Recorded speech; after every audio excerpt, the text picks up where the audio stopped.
I think we can see this election result as not only a gain in the terms of the vote share that the Sweden Democrats have been able to secure, and of course their parliamentary representation as a result, but also in the fact that they have utterly shaped the agenda of this campaign. They have put immigration and all of the issues that are core to them at the heart of their policy agenda really front and center in this campaign. And it has exposed a lot of the weaknesses in the traditional parties in dealing with these issues. So shaping up the political debate, where to from here now for Sweden politically? What will you be watching for in the coming weeks and months? Well, I think we're obviously now turning to coalition negotiations, which is going to be incredibly challenging.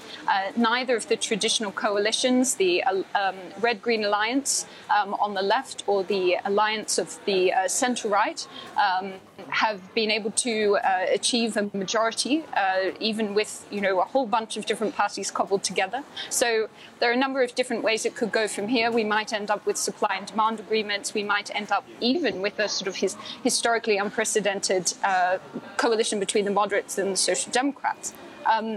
Either way, what we are looking at is a government that is going to take a long time to form and is obviously going to be weaker in its mandate and also prone to dysfunction. I think we can expect to see the Sweden Democrats in this parliamentary term really trying to position themselves as the official opposition. Now, how do these results fit with the rest, with what's happening in the rest of Europe? We've seen far-right parties making political gains in several different countries.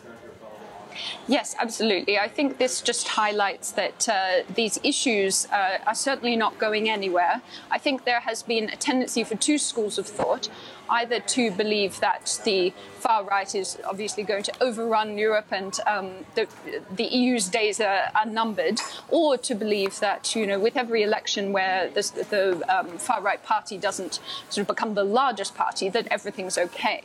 I think where we are really is somewhere in the middle. There's a big existential crisis for Europe, and all of the traditional parties are going to have to quickly shape up and start learning how to discuss issues about culture and identity and values in a way that they've never really had to before.